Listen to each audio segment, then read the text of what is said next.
Welcome everybody. Normally we do it like this.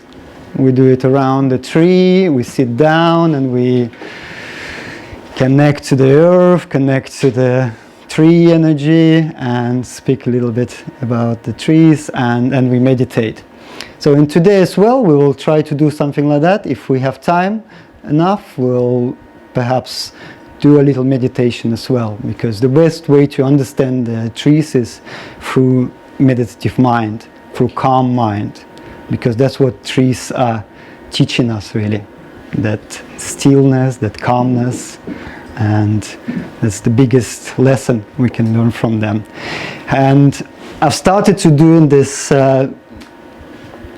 presentation, and then in the end I actually wrote what trees teach us, well, what they do teach me, like what lessons I've learned, and actually quite a few. So if you sit to the end, you will hear that.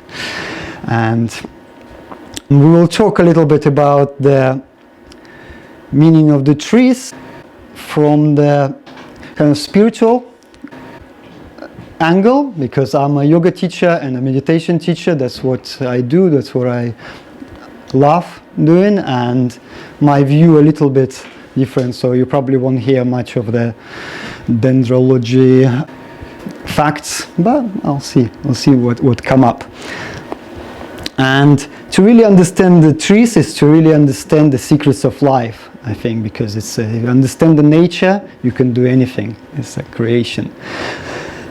And well, trees are perhaps the oldest beings on our planet, so they are 100 times older than on this planet that we are.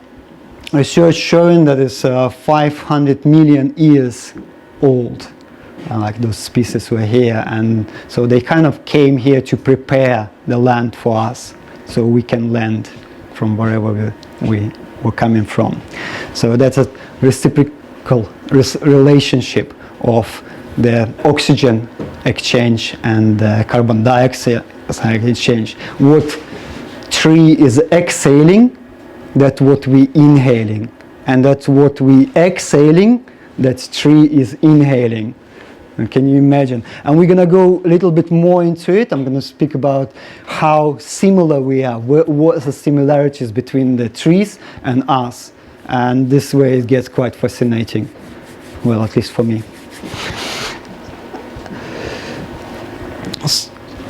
The trees is also the largest living organism in the world. Well, the mushroom people might not agree. They know already. So it might be true that the mushrooms are big. Please don't wait for me after the talk. And however, this is officially is the biggest, and the aspen tree colonies, so of clones, they grow up to 8 kilometers long, and they're all interconnected underneath, so their roots are all interconnected, and we think it's about 14,000 years apparently, and that scientists calculated to find out that there's about 14,000 years. However, when we will talk about the yew trees, we understand that those giants might be even older, because there is something special in the yew trees that actually not showing us their real age. What actually interested me a lot is the mystical aspects of trees, and that's where I gone into the trees. When I read something like this, the Vedas is the oldest text available to human being at the moment. So there's a Bhagavad Gita is part of it, but there's like 11 books of it. So part of it is this little phrase: there is a banyan tree, which has its roots upwards and its branches down, and those leaves are the Vedic hymns. The one who knows the tree, the knower of the Vedas. So Vedas is the knowledge as well, so it means if you know the tree, you know the whole thing in this world. So this text, they don't really say anything which is not needed to be there. They're quite concise. So it was always mystical for me. Okay, wow. And also upside down. What is that about? Why is it upside down? Okay, well, in yoga we know that the best exercise is upside down, is the headstand, or the Viparita Karani Mudra, where you put the hands upside down. So I'm like, oh my God, this is interesting. So, and then we go further to Kapha Upanishad. They also is saying the universe is a tree eternally existing. Its roots afloat again. Its branches spread below. Again, that image of upside down. The pure root of the tree is a Brahman, the immortal, in whom the three worlds have their being. So this is to do with also with the shamanism, the three worlds, who none can transcend, who is the verified as self. So what is implying is actually the tree is the self, is the self, is me, right? But it's also, why is upside down again? This is interesting. And to whom three worlds have their being. So my roots from Siberia, and that's where sort of shamanism was born. Well, was born, probably it's all over the place, but it's in already developed state. And what are the doors to that world? And the shamans are playing that role of the door to the walls. And there is an initiation where they also use the grooves of the trees. They normally use the birch trees, and they either climb up to go to an upper world or climb down. And so there's a whole, I think, 6 days initiation going on there. Also, about 2,600 years ago, the Persian priest Zarathustra had the following to say about the word tree. So the tree of life. The branches bow down that one may enjoy them. To the soul is the way to heaven. Again, we have this note of the branches that down, and to the soul is the way to heaven.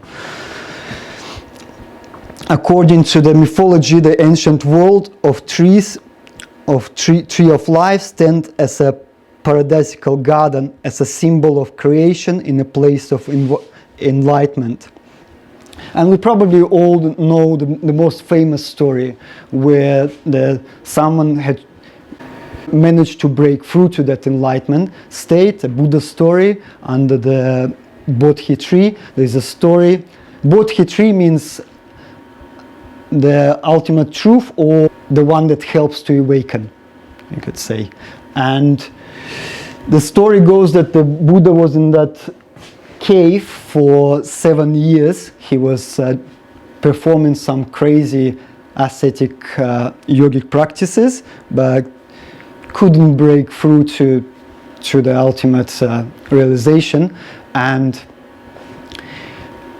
his concentration was very developed and all of that. He managed to remember all his past lives at the time. And then the vision he had that he had to come out of this and find this particular tree in the forest. He knew how to find it. It was the biggest tree. So normally how to choose the tree is like, ideally is to have like a trunk, very straight trunk, and very tall, and it was shining all along, so the light was spreading all about. So he walked around and he found that tree, and then he did this pledge where you can find the sutras where he said, I'm not gonna stand up from this place under the tree until I get fully enlightened. So he really did say to himself, I'm not gonna, this determination he had, like very massive. So he did it there, and in the text, in the sutras, is also describing that large amount of Buddhas come to our world. Well, we all sooner or later become one, but there's the Tathagata is the term, which is the one that broke through himself, not with the help of the teacher or the Dharma. So he kind of managed himself to do it, to find a way, like ancient way. And And then, yes, that's what happened under the tree. And every Buddha which comes to this world of Saha, which called our world, will be enlightened under this particular tree. But Gaia, you can go there. I went a couple of times already, and it's an amazing place, very vibing. And this tree is actually not the one; it's a grandchild of the real tree. So the Bodhi tree got burned down, and the seed then was taken to Sri Lanka, and then from Sri Lanka it came back to the Bodh Gaya now. So it's a third generation now. It's an interesting story as well. But so this is relation to the Buddhism, right? This who was massive role played tree with his enlightenment. So now we have this guy as well. So Abraham, we probably know more than me about Abraham. So originally Abraham is a common Hebrew patriarch of the Abrahamic religions, including Judaism, Christianity, and Islam, which is interesting. You can read about him as well more. What is interesting to me, that is actually, this is a Wikipedia page of the Oak of the Mamre, or also Oak of the Abraham, they call.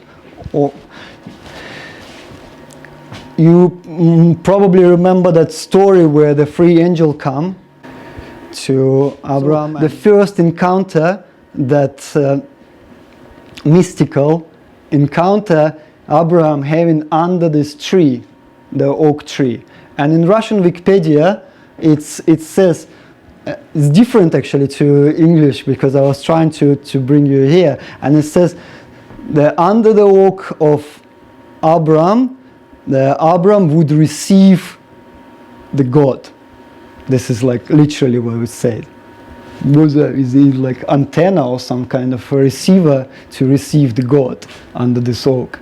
So again, very mystical and interesting. Why is that? Why is that under this tree particularly? So they all seems to had this relationship. So this is oak. Someone how it looked. It died apparently recently, and we spoke about those founders of religions. They all had this relationship to trees somehow, very interesting, very mystical. So now to talk how similar we are. What's the similarity between us and trees? And is actually absolutely mind-blowing. Our compounds is pretty much the same. Carbon, hydrogen, nitrogen. Is this beautiful form. You see, it's identical. 3 elements and intercalating each other, and the only one thing is different, and the traces of this thing is so little. It's like a grain of salt on this table. If I put the grain of salt on this table or I move it, you'll think, oh well, it doesn't make any difference. But actually what makes different, if I put the magnesium piece of salt in the middle of the table, this will be a chlorophyll, which is so close to all the evolution of all plants, all the world. It's basically, that's where magic happens. And if I replace that magnesium with iron, that the same amount of iron, that become red, and that become a hemoglobin, our human blood. So it's very, very, very close to essentially trees and the human, super close.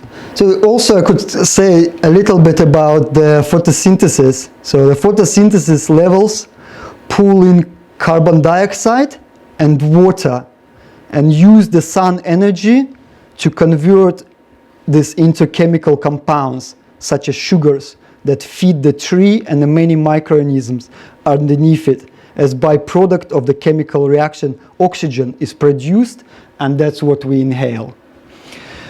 The interesting thing is that imagine this mass, like 20 tons, right? Where does it come from? Where does 20 tons come from? Is it from underneath? Is it sucking all the nutrients from under the earth? Why then there's no a big hole underneath?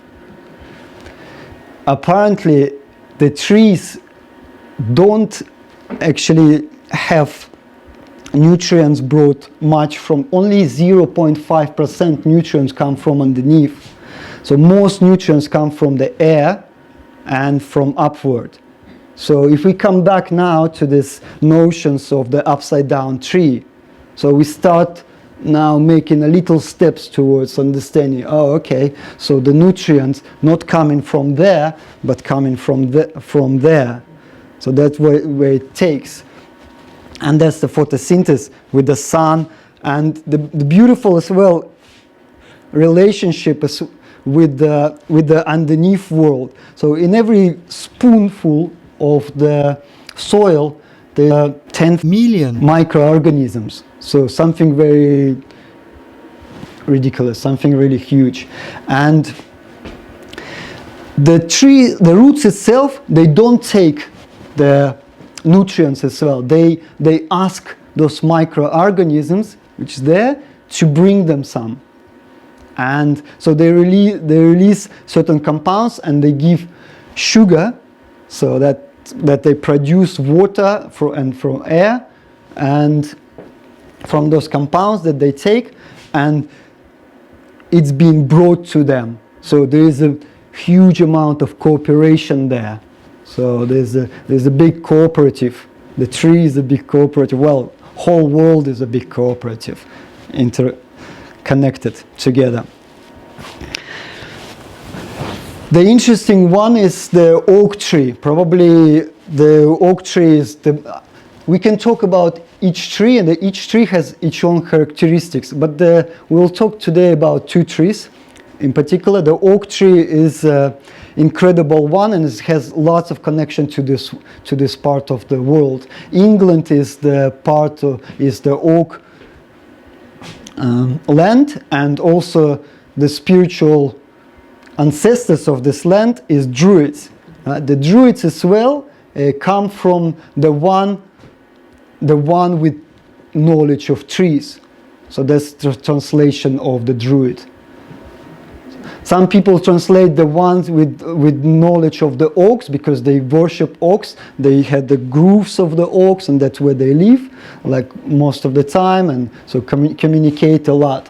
What is interested me here as well, that the word itself, Druid, it's related to the word door, from the Sanskrit dur.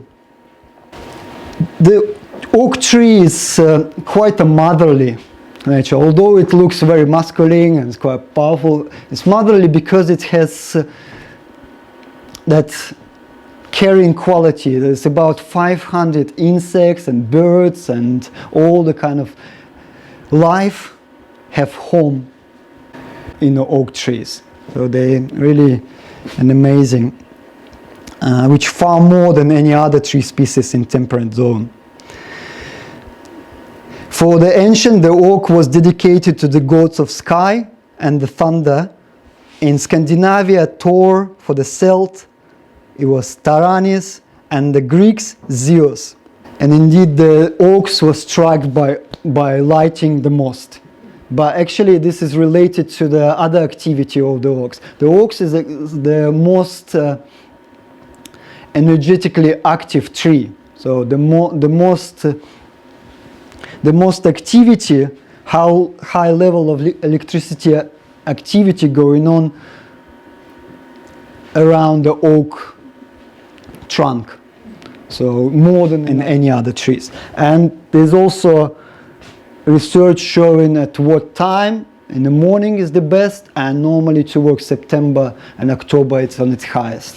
So here's from all over the world. We have this notion of the doors and the tree related. So we got the Egyptian sign there. On the bottom left, Anubis, the king of the deaf, walking the soul through the tree. What is the tree doing there? So the tree is actually a door. And here on the top left we'll see the door to the tomb of the Osiris and the acacia tree next to it, where the transformation of Osiris took place. Acacia trees playing the role of the guardian in here. And the Osiris represents rebirth of the soul. So Osiris also represent Kundalini in yoga. So here we got the aspect of it. You might come across that this at some point used to be a tree of life, and then it became a tree of light. You know, there's 7 candles they have. So again, that's a tree. And then we got here, this is celts. We've got the guardians of the tree of life. They always depict the snake and the birds, 2 snakes and the birds, and you've got the tree of life in the middle. So this is quite archaic images there. In Slavic tradition as well, it's also in pantheon of the plants. The oak is the top one, and there's a story as well, traditional story. There's a saying, to give an oak. To give an oak, it means to die. So if someone said, oh, he gave an oak, that means he died. So I don't know, am I translate it well or no, but it's a kind of phrase, you know, you say, only Russians would understand. And what does it mean actually? The oak was considered to be a tree of family clan. It's like it's a big deal, like ancestry. So all your ancestry kind of within you, and the kids, and it would be believed that the oak tree would hold that information, genetic code, and that information about your ancestors within its energy field and within its code. And what does it mean to give an oath? Because when the person would die in society, it would be buried, and the ashes would be buried, and the oak acorn will be put so the oak will grow from that ashes. And then when you are growing up, you go to the tree, and what you do? You hang upside down of the tree. Wow, another crazy coincidence. So and you do it every day. Apparently, it's sort of. Otherwise, you just hug or lay down like this if you can't hang on properly on the tree. So why is it upside down? Because when you come into that energetical field, the magnetic field of the oak tree, each tree has direct connection through the air to the cosmic energy, right? As we were speaking, it's gathering 20 tons of weight, right? So it's gotta have some connection, out there. So it has that connection. When the person coming into that field, it can tune into that connection and can build that connection. And here's the notion of the door coming in. So we enter in that connection. And why upside down? Upside down, you put your body in a way where the most blood goes towards your brain, but your spine and the brain, and that's so you're channeling that energy towards your cognizing organs, so you can understand, transform, cognize this energy that you're receiving. I can tell my story as well. It's not coincident that I become very interested in it. I was looking for the retreat space around here. I was doing yoga, and then at some point I realized that there is that hollow oak over there, not far, and I entered that hollow oak and I looked, wow, this is like amazing place, like a cave. And I checked, and you can even do a shoulder stand in there. So it's because it's like empty in a trunk. I'm like, that's it, I'm sold. Wow, you can do a shoulder stand inside. That's it, that's my kind of tree. And so I geared up, I took my stuff, I barricaded all the lights. So it's another thing to do in where you go into the dark retreats, your pineal and pineal gland activates, pituitary gland, and I stayed there for almost 3 days. So I prepared, I fasted beforehand, so my bowels are empty, I'm kind of get ready. So I fasted there and I stayed there for 3 days, just continuously meditating. I was doing few meditations, just one after another, trying to stay on it without kind of drifting on, keeping the awareness going. And then after 3 days, when I come out, I knew what I need to do. I knew that this is what people need, that connection to nature, and that we are slightly now being pushed out of this natural connection to it. And I called few of my friends. I said, can we set up this retreats in nature? We've got the Hardwick had dates in 1 month's time, and we set up 2 retreats, natural flow and beyond, and we're still doing it. And so there was like almost so that picture was and beyond. This is and beyond as well. Almost 80 people came, and since then we're doing like four retreats or so every year. Lots of people come and we go and do this meditations, and I feel that it all was orchestrated by this oak tree from there. So I feel guided from that tree. And another very interesting story about that connection, that on that first retreat, one person came who actually told me, I also think maybe this wise, well, we've set up that retreat. He told me, you know about this charity, Save the Oaks?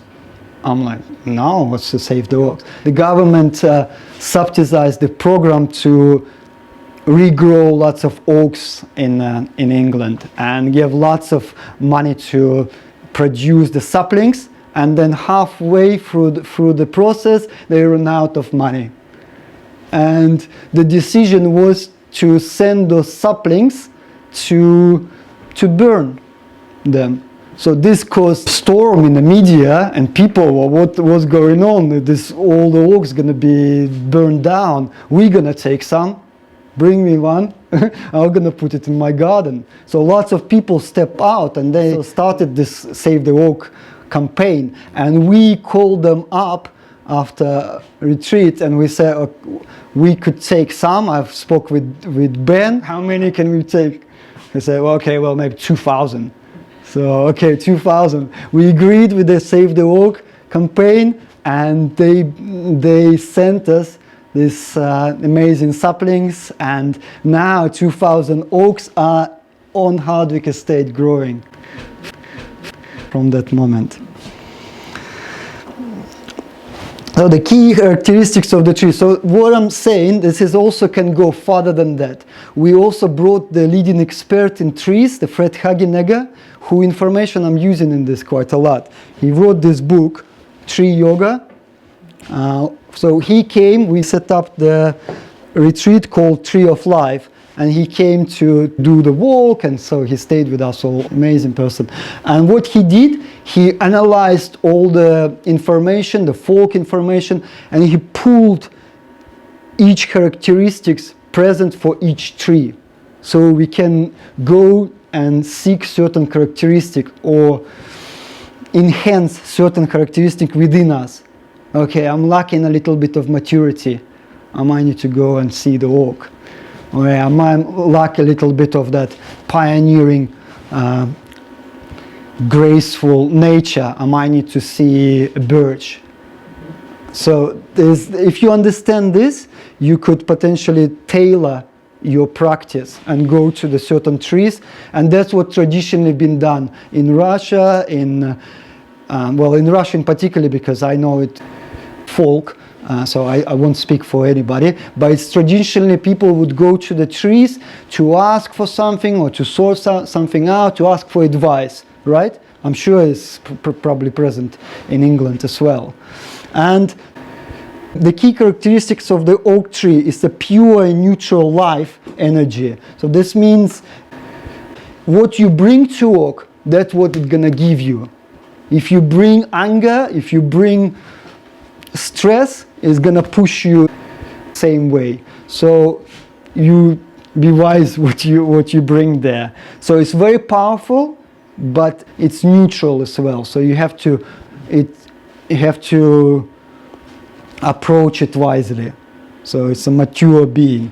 Strength and determination, and give you strength and determination, and maturity and ripening. So I feel that's what it did with me, strength and determination. Probably gave me enough to kind of do this few steps to go on that dream which we wanted to do.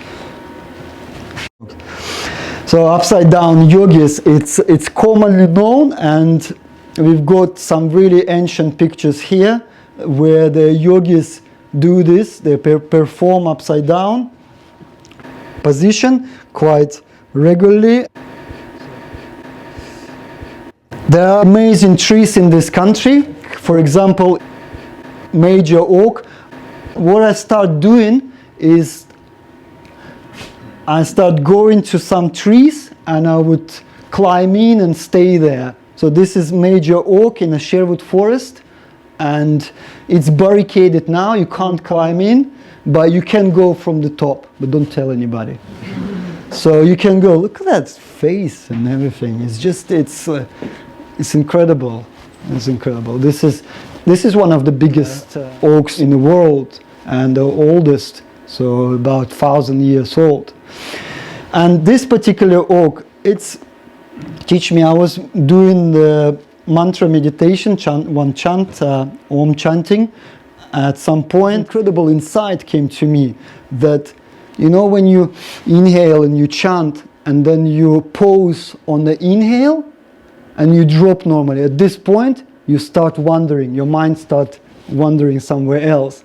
And in that way I realized this is the moment I need to be really focused again, and that's what connected the whole thing, and it started working for me. This chant was very, very deep, and I made a little video. You can watch it on YouTube.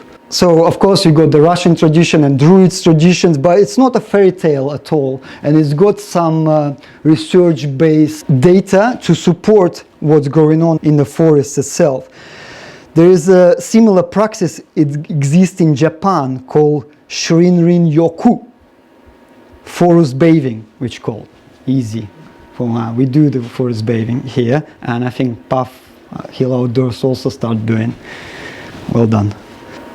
It's a technique of immersing oneself in nature to decompress from stress and modern living and rediscover the wholesome self. Forest bathing has become very popular in Japan, and it's also lots of investment was to understand why it works. In Japan you can go to a doctor and they will prescribe you, oh yeah, here we go, 3 walks to the forest, don't forget, set up your alarm. So not just the physical and stress related issues, but also, not just the psychological, but also physical problems.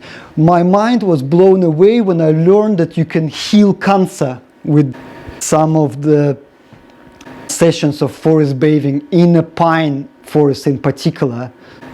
They have this compound, photoscience, it's called, it's like a resin, which is more of a essential oil. So it releases the essential oils from parasites and from just the forest.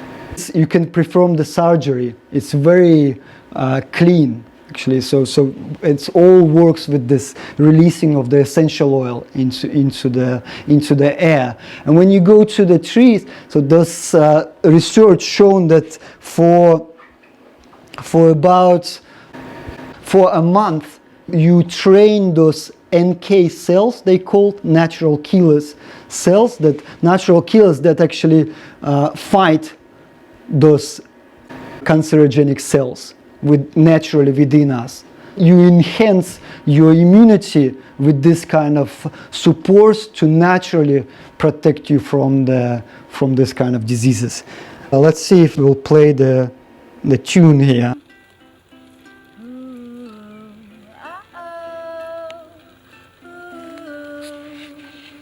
Life is sublime.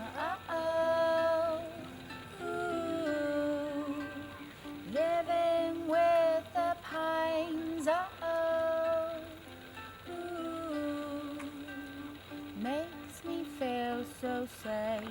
Uh-oh. Nature talks to me this way.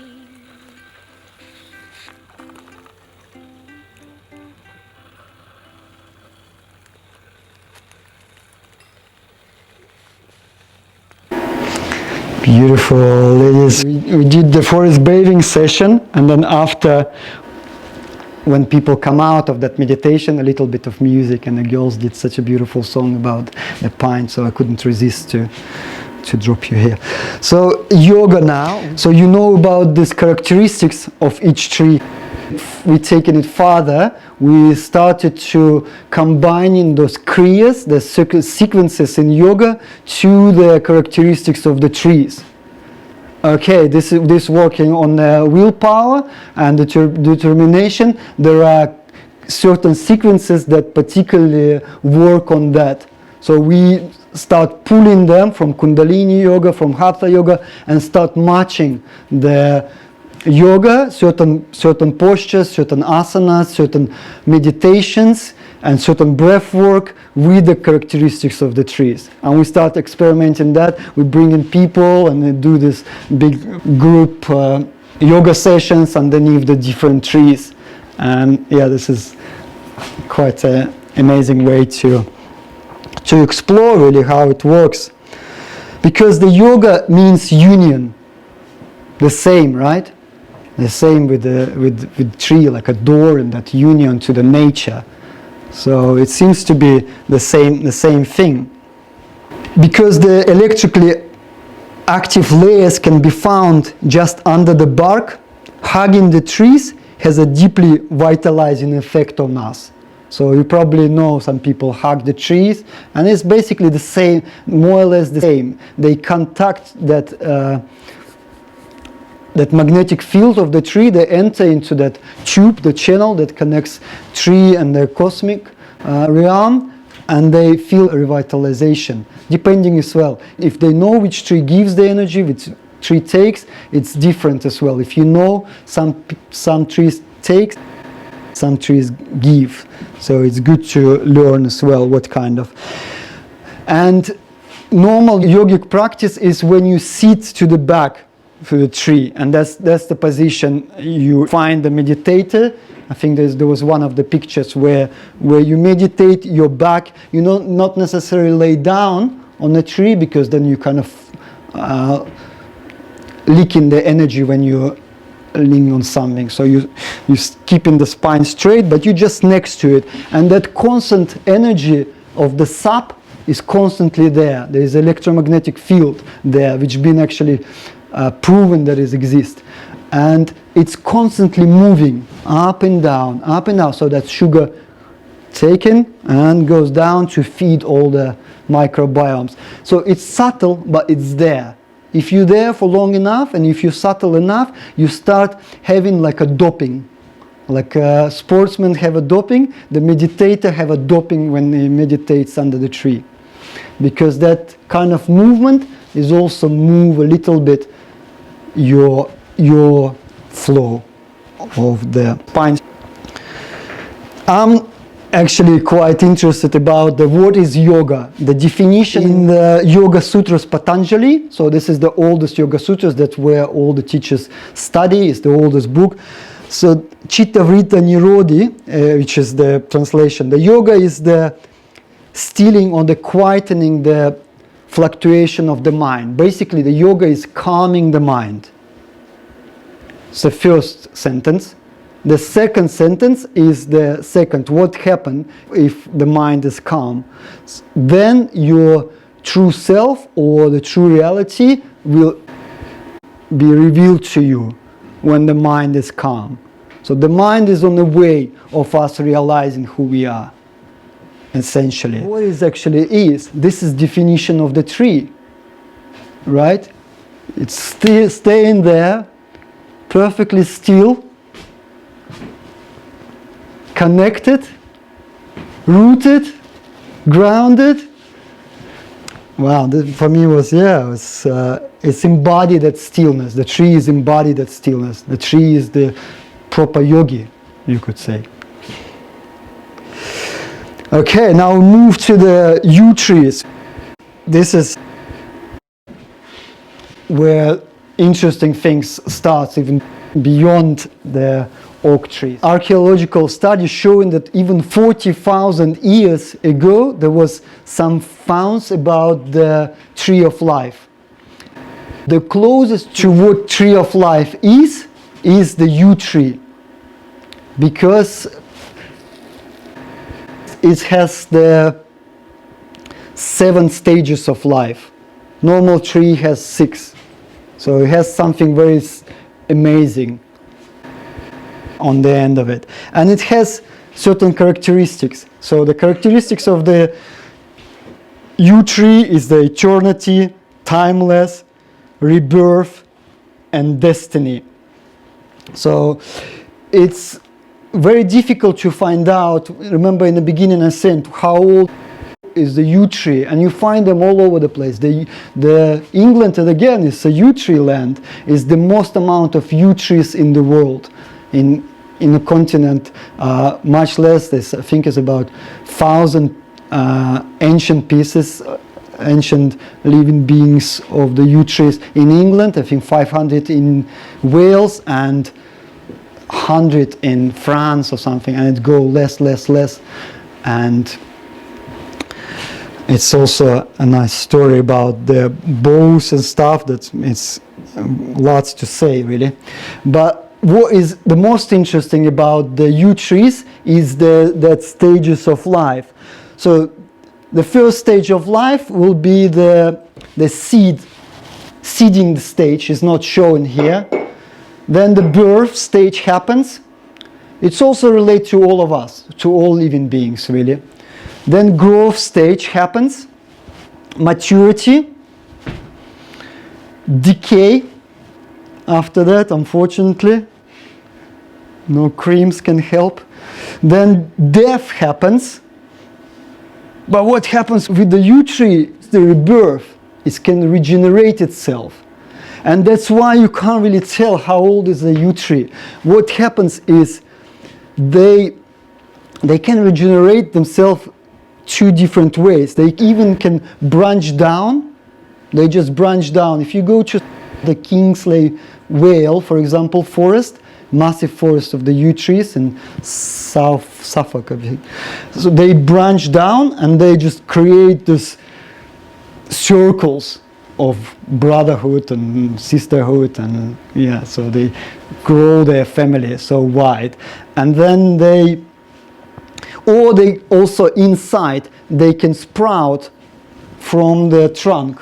And what shown here, it's the older bit starts pulling apart, and you probably saw those yew trees.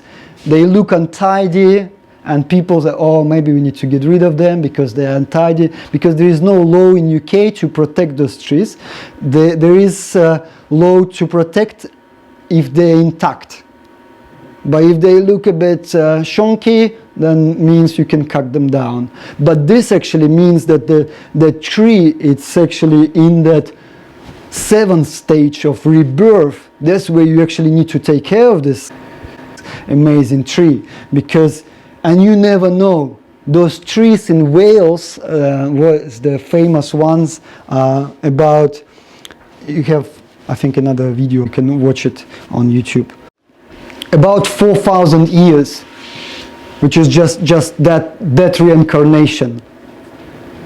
They're always around the churches, and then maybe before it was some kind of other tribal activity, sport. So they always were there. We were communicating with them for a while. So that means if that tree is 4,000 years old, that means what is going back. So it's really could be very old. Is our spine a world tree inside? So different cultures have handed down the traditional wisdom of the being a world tree inside of human body. The ancient Egyptian sources, as well as the mystical writings of Jewish rabbis, talk of the importance of the spine as being the root containing an awesome amount of life force and consciousness. A complete teaching for this care, obviously, is the yoga, right? It's all about the spine and the position of it. Just like Vedic Brahmins, the Druids, they also used meditation, they use breathing techniques for their spiritual development. So there's lots of connection all over the world. It's interesting that the word health in Russian, zdravie, zdrevom, so whoever understands Russian will understand me better than you will. Zdrevom, so the Russian language is beautiful because it explains itself. If the word is ancient, like the proper Russian word, it would contain two words or like few words inside, and it's always explain itself. So, and 30% of Sanskrit words are also Russian words, but again, it's another story. So the word health means with the tree, zdravie, so with the power of the tree. And that's why they used all of this, so the deeper meaning of the word, full psychological and physical human health is impossible without interaction with nature. So it's partly, we can go deeper with that, and that's what we do during retreats when we go to explore our constitution, because we all a play of different elements within us. That's what Ayurvedic knowledge is. Sister science of yoga, where you have the 5 main elements, the water, earth, the air, the space, and what else? Forgot. Huh? Fire, of course. Yeah, how without fire everything gonna die? The essence is the fire. So this, depending on the living being, there's a certain proportion of those elements. And even with the trees, you can recognize which tree has what elements were predominant. And within us, we can also recognize, okay, I have more fire within me, that means I need to cool down. Probably I do need. This is Amitabha Sutra describing the meditation, which is we do in normally retreats. And the interesting thing is that my teacher, who I studied the yoga like 10 years ago or so, and he learned this meditation, I think, I don't remember how he learned, but he didn't know that this meditation is from the sutra. So he was just doing that meditation, and that's about past life remembrance. You're basically trying to remember. And there was moments where people from the session, they would remember past life. And if you're interested, there is also, we recorded a video with one woman who remembered her past life during that meditation as well. Quite powerful. You remember, you basically tune in, and then it's, if the mind is calm, then magic happens. Okay, this is what culminating of the story. Then this is what I come up with, and I want to hear from you as well. What do tree teach us? Quite amazing. Giving is the winning. The one that succeeds the most is the one that gives the most to serve for the life of others. And this is amazing what tree do. That's what they teach us. There is the biggest tree is the one who gives the most amount sugar to its roots, to all these microorganisms, and it becomes big, and then everybody brings to it what it needs. They're really showing us. And there's a very amazing guy who wrote several books on tree, Erwin Thomas. His granddad told him about the moon cycles of the trees, when to cut them. So you don't need to oil it, you don't need to put anything to protect it. If you cut the tree in the right time, with the moon cycle, it's gonna preserve itself. And what he does, he builds these houses just out of the trees. And the Japanese came to see him because they built all these temples the same way. And they said, wow, this is amazing. So they sponsored him, and then now he wrote several books. And then people were saying to him, you shouldn't share this information. Why? You've got the know-how. This is your selling point, your unique thing. Nobody has it. Keep it to you. He's like, okay, maybe I should.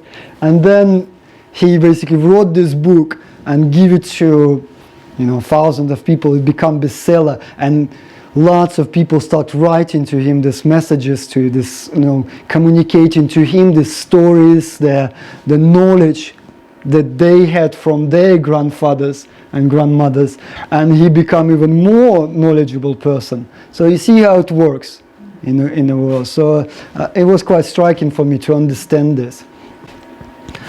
Trees die because they overtake themselves, unless they become totally ill. It's interesting that, maybe we should relax. Maybe when we die, we just overtake ourselves.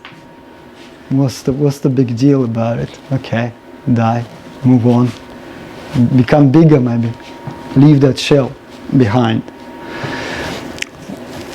So like those yew trees, boom, boom, boom, leave that behind, move on. And that kind of not being afraid of gives you that lightness and perhaps the better hope for the better rebirth. Fair economy, no competition or accumulation of wealth of power. This is powerful one as well, because the liberal market economists will probably tell you, hey, you see, it's all like wild competition out there. The one who is like gets the most, win the most. But actually, in the forest, it's not like this at all. They only compete because it's abundance, when they're very young. When they're young, they shoot up and they try to grow as far as they can. They know that they need to spread their wings, they spread their leaves to take the sun, so to create the photosynthesis activity. They do that, but then the competition stops. Once the trees out there, they try to take just enough space so there is enough light for each sapling underneath and each neighbor around. So they really preserve that. They know to their core that this is how they can survive. That brotherhood and the family, this is how the forest can survive. It's amazing what's happening in the forest, because they send to each other, they talk to each other. You guys probably know about it. By what? By internet, right? Wood wide web. Thanks to you. It's handy to have you here. You just very close. Yeah, mycelium network or mycorrhiza, which is spread around. They've been proven that all this is communicating constantly. So when you go to the forest, it's not actually so silent there. You just don't understand that language. It's very loud out there, I think. They all communicated. And the beautiful thing is they all supporting each other. So no power or wealth. So when the drought coming, they send to each other the signals that up there on the top of the Puff Hill farm is the drought. Here is abundance, right? Despite that here is abundance, all trees drop their consumption of water by 30%.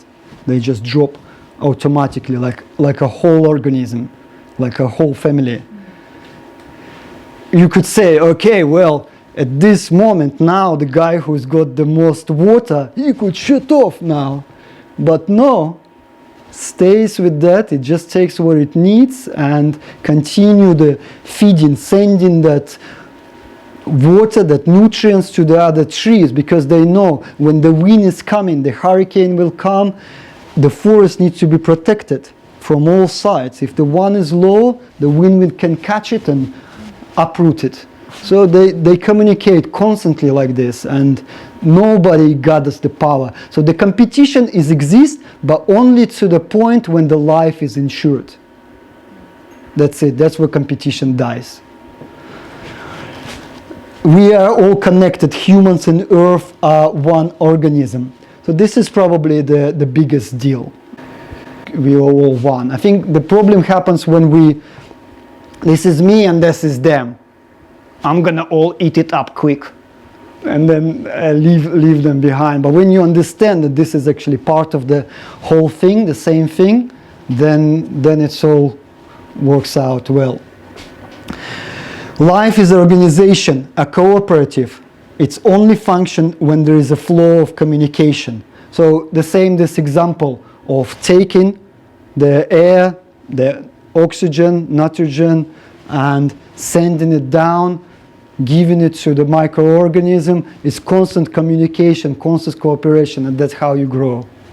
Without it, nothing grows, and it's whole organism. We don't have to change anything. We just need to preserve those miraculous systems. So this is a big deal. Sometimes we think that we know the most, right? That ego, okay, the humans are the kings of the world. We can sort it out. But actually, maybe we need to just learn from this forest. When you don't know what to do, go to silence. And I think this is where I'll leave it and go to silence. Thank you so much for listening.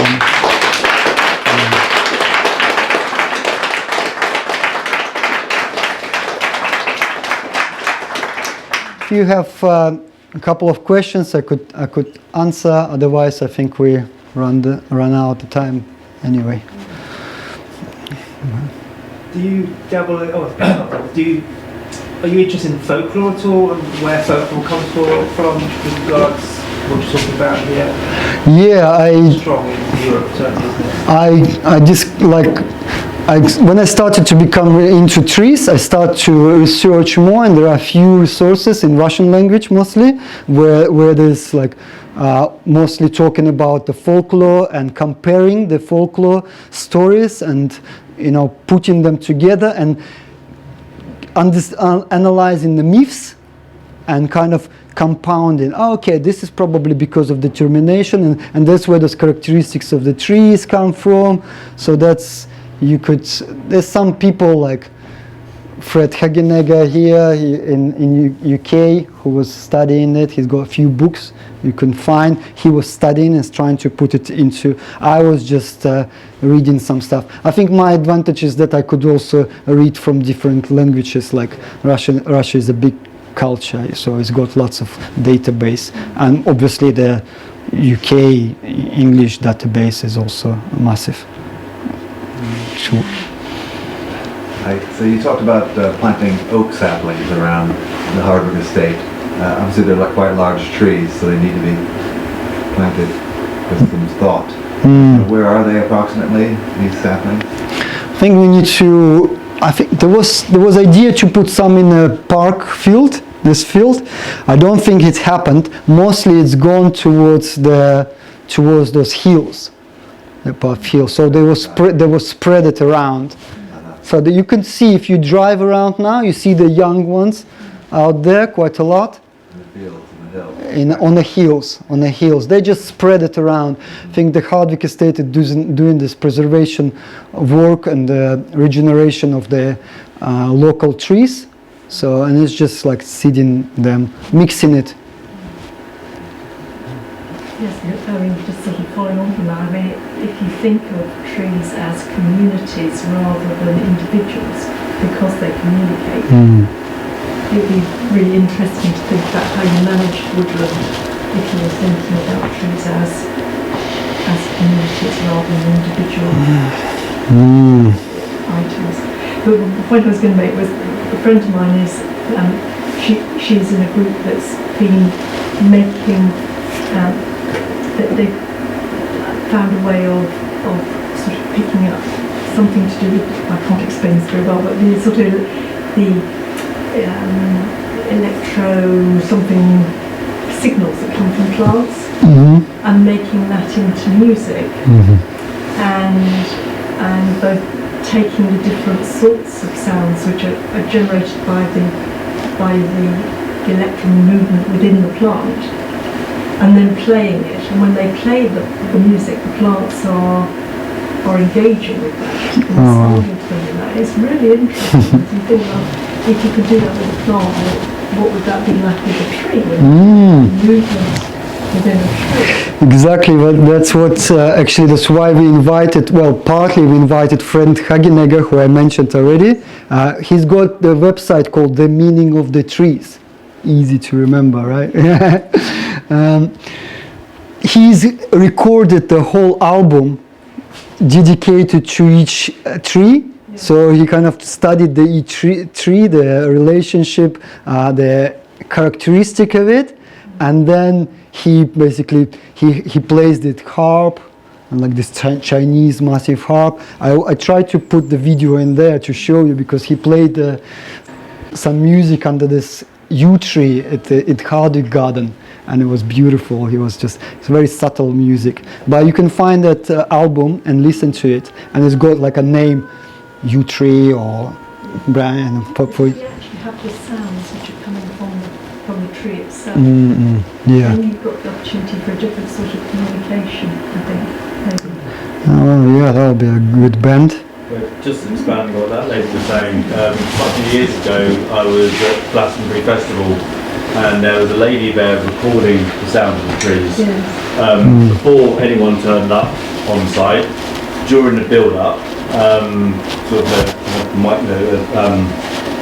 microphones attached to these trees, through the festival itself, and then through the breakdown, and then afterwards, and to try and monitor the effects and on the trees and what sounds they were making at these different phases of the Glastonbury Festival, and I've got no idea what the outcome was.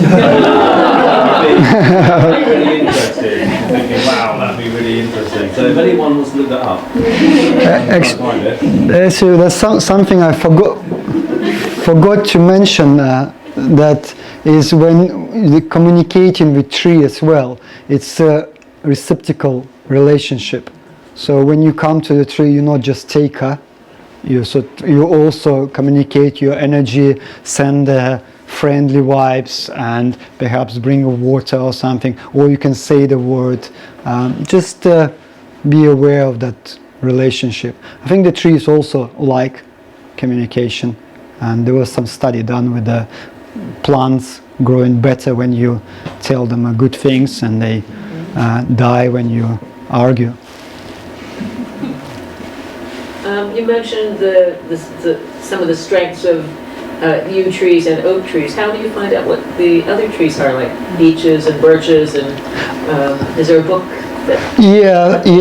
You could take this book, Tree Yoga. It's got by books, and the meaning of the trees probably would be a good choice to go. Okay. Yeah, do you think, or is it possible that the experience trees have had regarding their relationship with human beings, does that affect them in any way throughout the generations? In other words, when you approach a tree, is it scared out of its wits, or is it welcoming? Yeah, skeptical. Because its relationship with us is mostly being harmful, isn't it? Yeah, well, harmful, but historically, no. It's actually in sutras is described that when the Buddha like all the Buddhas descend here, they all like come with the tree. They like sit under the tree always, and there's even says, okay, this tree was, they use yojana, which is the metric form of 2 kilometers. So the tree would be, according to this, is about 400 kilometers tall, and the lion seat, which is like a throne underneath the tree, is I think 4 kilometers tall. That's how big this tree somehow, and it would be the first, I think, for first 1,000 years, the Buddha would be depicted empty throne under the tree. That was the depiction. That means that person overcome that ego. So I think they have that strong relationship with us, and maybe, as I said, maybe they are yogis. They're the one who actually got to come here to help others. I feel it's probably some kind of. Also, they feed on the carbon dioxide, right? Sure. So that the what you exhale. And that's the another probably point there. That is relationship is we are responsible for what we exhale into the world. So when we exhale peace, we are peaceful ourselves. That's what you communicate to the world. So each of us is responsible for the condition of the environment and world where we are. So each exhale communicate to the world. This is a responsibility. All right, enjoy the biscuits. Okay, okay. All right.